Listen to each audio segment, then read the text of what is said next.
Baik, Assalamualaikum warahmatullahi wabarakatuh, Ibu Fasilitator dan Bapak Ibu CGP yang saya banggakan. Kami dari kelompok 2 sesuai dengan pembagian tugas yang sudah kami share di chatroom. Dalam praktik coaching ini pada kasus 2, Bu Miftahul Janah sebagai coach, kemudian Hendru sebagai coachi, dan saya sebagai pengamat. Anakku yang ganteng, Hendru, kamu ngapain itu? Sendiri diam-diam? Ada apa, nak? Iya, Pak Bu Guru. Nggak ada sih, cuma duduk-duduk aja, Bu Guru.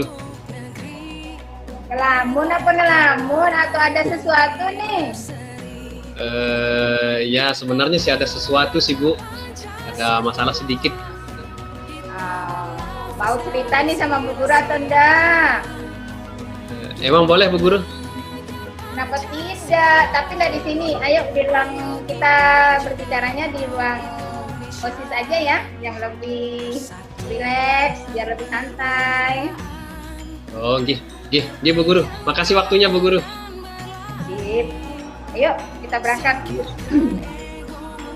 Nah sekarang udah nyampe nih. Duduk dulu, nak. Duduk. Iya, makasih Bu Guru. Ya, Bu Guru, kenapa? Oke. Anakku, apa sih yang dipikirkan ini? Apa sih yang terjadi sebenarnya, nak? Ada masalah sih sedikit, Bu Guru, di kelas gitu. Yang ngerasa nggak enak sih begitu. Bisa nggak ceritakan, misalnya tentang kejadian apa yang bikin kamu nggak enak di kelas, nak? Ada sama Pak Guru olahraga sebenarnya, tapi Ibu jangan cerita-cerita ya. Nggak enak, saya nanti. Rahasia kita berdua nih. Oh iya, iya Ibu. Begini Bu, saya kan di pelajaran olahraga itu ya gimana ya, kayak merasa kayak diperlakukan tidak adil lah gitu Bu sama Pak Guru. Jadi saya ngerasa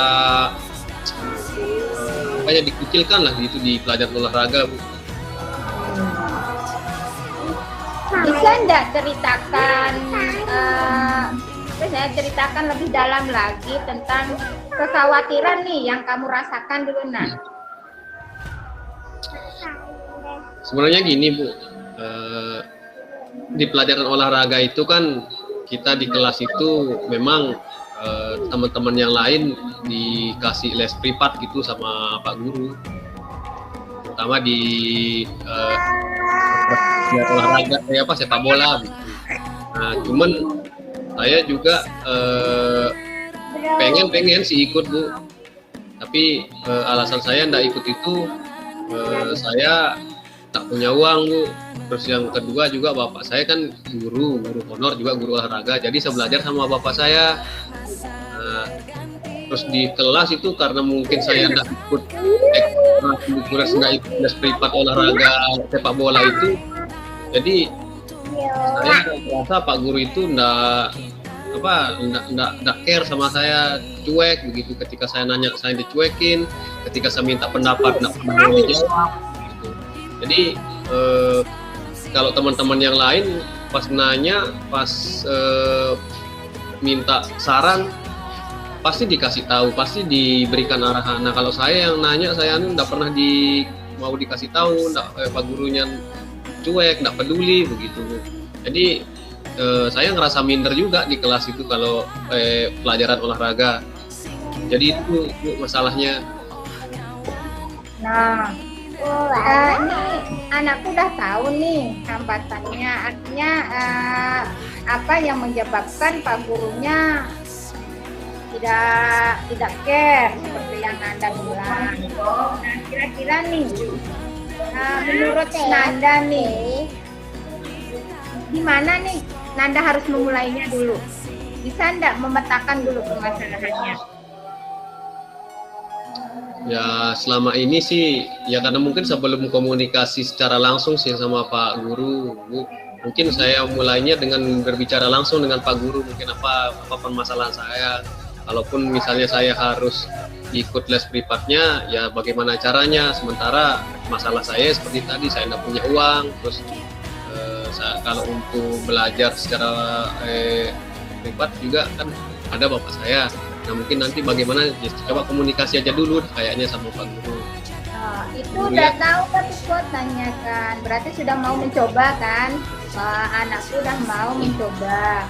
Nah sekarang menurut Nanda nih, kenapa kok Nanda berpikiran bahwa Pak Gurunya itu sering nyindir atau tidak memberikan respon positif nih kalau Nanda bertanya? Kira-kira apa sih penyebabnya, bisa nggak diceritain dulu, Guru? Ya mungkin karena itu Bu, karena tidak ikut les itu mungkin di Pak Gurunya.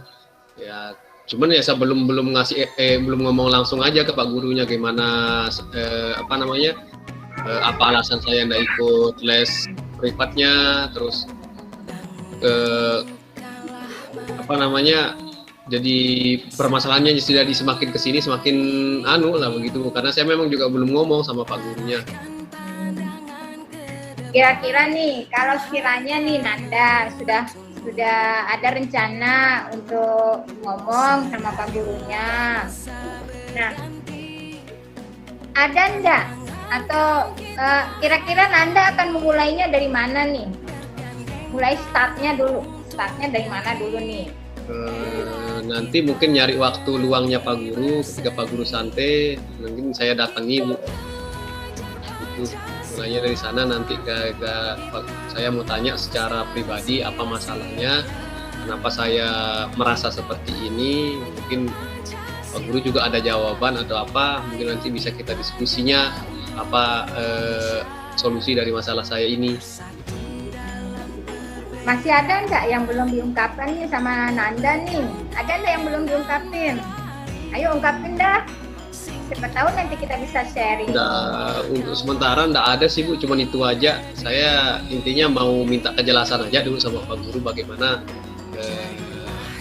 menyelesaikan masalah saya ini. Kalaupun misalnya nanti saya diharuskan les, ya tentunya saya minta keringanan dari Pak Guru apa untuk tanggung jawab saya untuk melaksanakan les itu. Ya, sudah hebat itu anakku ya. Jadi Nanda sudah punya perencanaan yang bagus tentang apa yang akan dilakukan, apa yang harus diselesaikan lebih awal. Nah, apa yang sepantasnya kamu perbuat dulu saat ini? Yang paling dulu kamu dahulukan kira-kira apa nih? Itu saat ini rencana jangka pendeknya dulu dah. Ya, kalau yang pertama kan saya harus memberanikan diri Bu. Saya harus memberanikan diri untuk bisa berbicara dulu sama Pak Guru. Hebat. Nah, jadi seperti itu, harus punya keberanian. Karena Nanda punya kemampuan, berani, itu yang paling utama.